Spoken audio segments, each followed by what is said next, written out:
मुझे सौभाग्य मिला है कि आज मैं आपके बीच में यहाँ मौजूद हूँ और प्रोफेसर आनंद कुमार जी, जिनको मैं जानता हूँ लंबे अरसे से, अजय भाई को तो सब जानते हैं कि किस प्रकार मजदूरों में काम करते थे, यहाँ पहुँचे हैं। आनंद कुमार जी के विचारों में मैं अवगत हूँ और उसकी एक झलक अभी हमें देखने को मिली।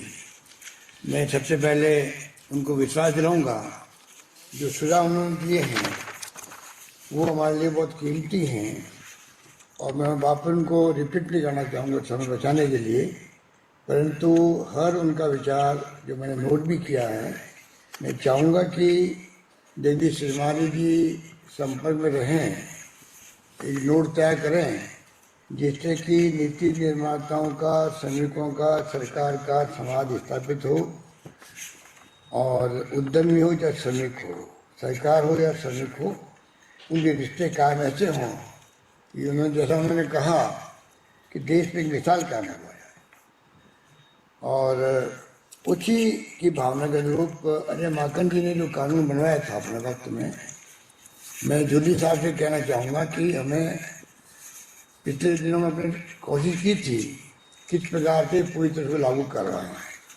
हालांकि उसमें कई अड़चन आती है लोकल लेवल पर फिर भी हमारी मास्टर प्लानिंग करके वो एक ऐतिहासिक कानून है जिसके ऊपर अपने को कायदे के अनुसार किस प्रकार उनको बचा सकें, उनका शोषण रुक सकें। उनको तो प्रतिदिन शोषण का शिकार बनना पड़ता है, पुलिस से भी और प्रशासन से, सब तरह से।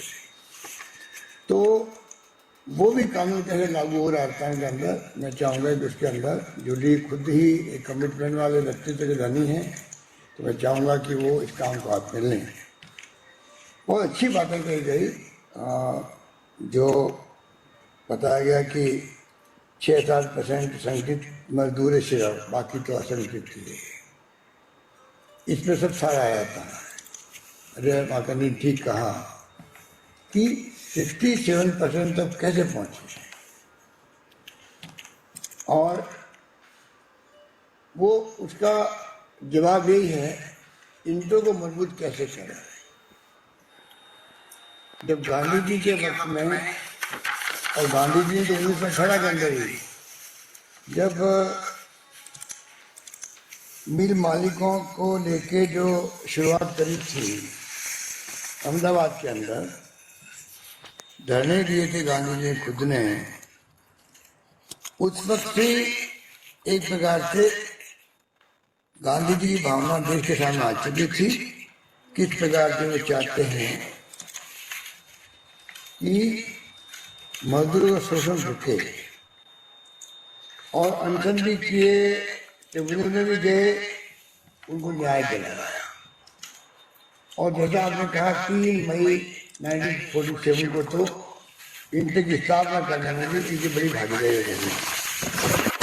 हम सोच सकते हैं कि चाहे पंडित जवाहरलाल नेहरू हो, चाहे सरदार वल्लभ भाई पटेल हो, महात्मा गांधी जी के सानिध्य में डॉक्टर सुरेश बनर्जी और खंडूभाई देसाई को जिम्मेवारी सौंप करके इसकी जो स्थापना की, उसका बहुत ही शानदार त्याग का, कुर्बानी का इतिहास रहा है।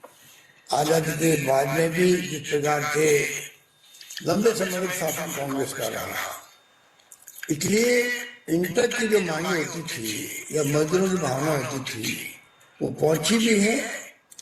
और कई ऐसे फैसले हुए हैं कैसे उनको समानता का अधिकार मिले, किस प्रकार से मजदूरों की आवाज बुलंद हो, कानूनों के ऐसे बने जिससे कि उनके खिलाफ नहीं हो। अनेकों काम किए होंगे, परंतु और गांधी जी और नेहरू जी के उदाहरण हैं किस प्रकार ये मजदूरों के प्रति अपनी भावना व्यक्त करते थे। शारीरिक श्रम के बारे में आनंद कुमार जी ने कहा, गांधी जी की तो एक फिलोसफी थी कि शारीरिक श्रम जो है उसका क्या महत्व है।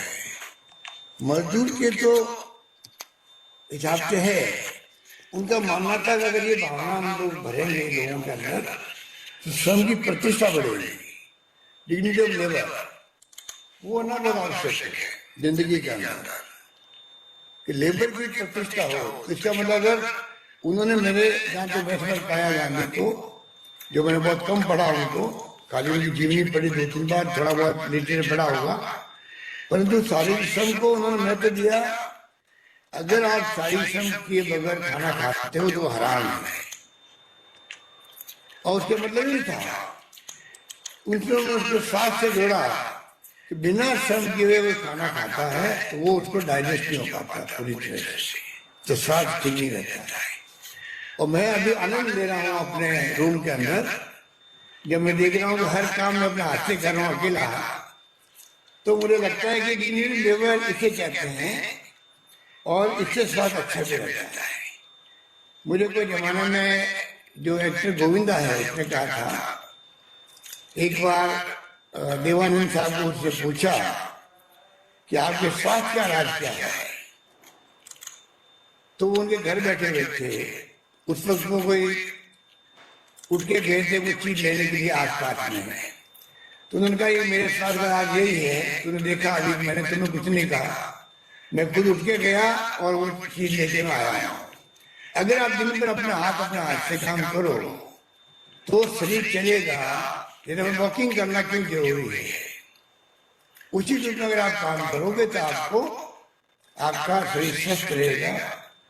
उससे जोड़ के गांधी जी ने श्रम की प्रतिष्ठा, श्रमिकों का मान सम्मान प्रतिष्ठा को जोड़ दिया।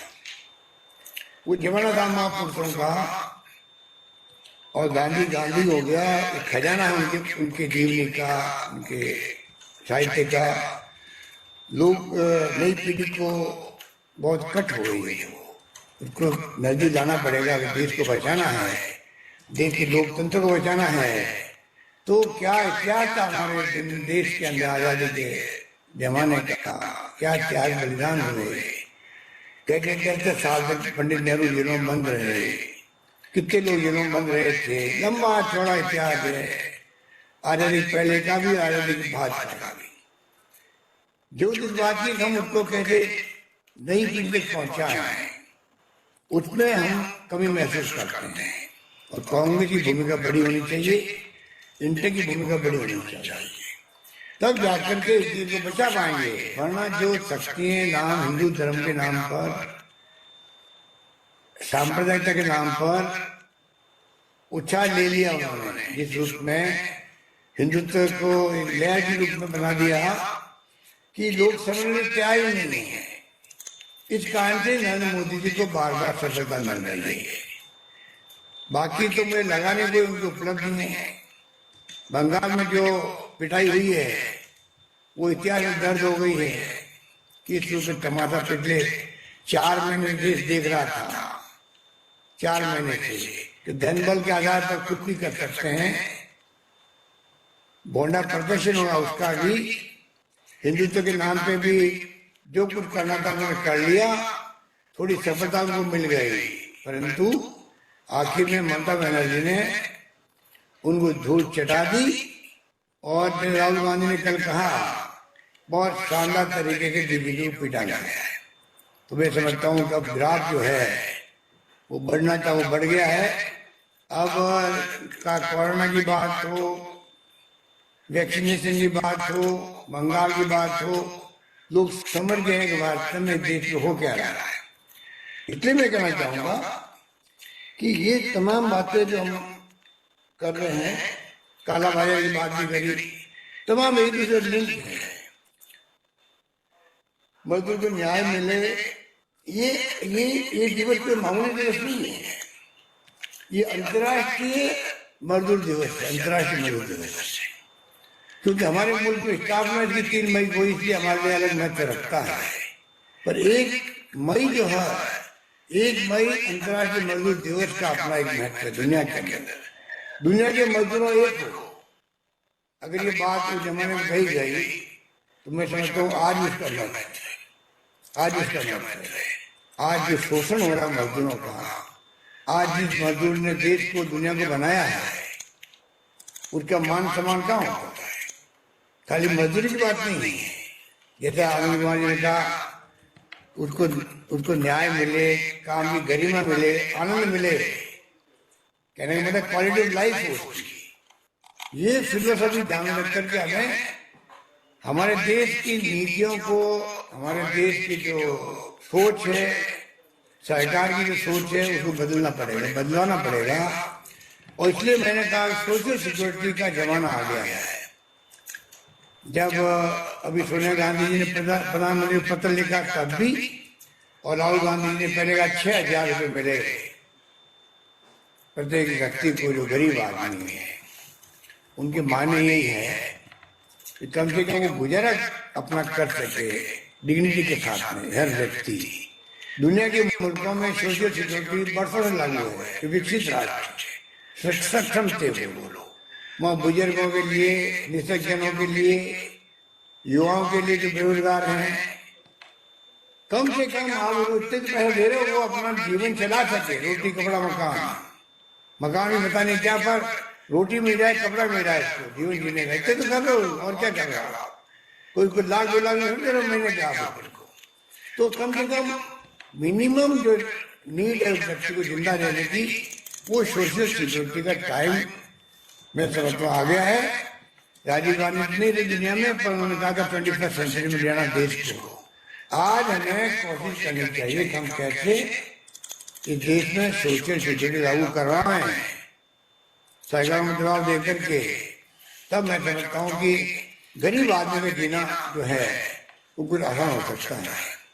कोरोना काल में हमने उनका सर्वे करवाया, चाहे बाबू रिपेयर करे थे, रेडी वाले, ठेले वाले, मजदूर, गरीब जो जिनके कुछ पेंशन में नहीं मिल रही है, 35 लाख लोगों का हमने 1,000 की किस्तें उनको 1,000, 1,500, 3 किस्तें दे दी। अभी मैंने 15 दिन पहले, 1 महीना पहले एक किस्त और की 1,000 रुपये, क्योंकि मैंने बजट में घोषणा करी थी हम 2 किस्तें और देंगे उन गरीबों को जो कोरोना के अंदर साल में मारा गया था, तकलीफ में रहा था। एक ही दे दिए, एक ही हम लोग आने वाले वक्त में और देंगे। इस प्रकार से सबसे ज्यादा ध्यान देना चाहिए। और मैं समझता हूँ इंटक के सामने अगर मुझे कोई पूछे ईमानदारी से, उनका फील्ड काम करने का जो संस्कृत मजदूर है उनके तो है ही, वो तो रहेगा उनका, क्योंकि एक आधार है, एक मैसेज आता है देश के अंदर, प्रदेश के अंदर। परंतु असली आधार होना चाहिए उनका असंगठित मजदूर। अगर हमारे इंटक के भाई लोग उनमें जिनमें क्षमता है, प्रशिक्षण दें हम उनको, हम सरकारी में उनकी इमदाद करेंगे, हम प्रशिक्षण दिलवाएंगे उनको, और वो जाकर के बड़े रूप में असंगठित मजदूर जो है उनके संगठन बनाए, चाहे वो घरों में काम करने वाले महिला या पुरुष हो, चाहे वो और किसी रूप में असंगठित हो, उनको संगठित करना चाहिए हम लोगों को, उनका शोषण रुकना चाहिए। अगर ये काम हम चैलेंज में स्वीकार करती है इंटक राजस्थान की सरकार, उनके साथ खड़ी मिली सब तरह से, तन मन धन से वाले कहते हैं, कहावत है, वो ढंग से। हम चाहेंगे कि हमारी पार्टी स्तर पर भी, कांग्रेस पार्टी स्तर पर भी, प्रदेश कांग्रेस कमेटी के माध्यम से भी, सरकार के माध्यम से भी, हम लोग व्यक्ति से भी हम चाहेंगे कि उनको संगठित करें। क्योंकि आजकल जमाना बदल गया है, दुनिया के अंदर भी और देश के अंदर भी कानून ऐसे जो बदले जा रहे हैं संगठित मजदूरों के लिए, फैक्ट्रियों के लिए। कई आर्गुमेंट दिए जाते हैं कि वो अगर शांति नहीं होगी तो, हड़ताल होगी तो उत्पादन नहीं होगा। तो पिछले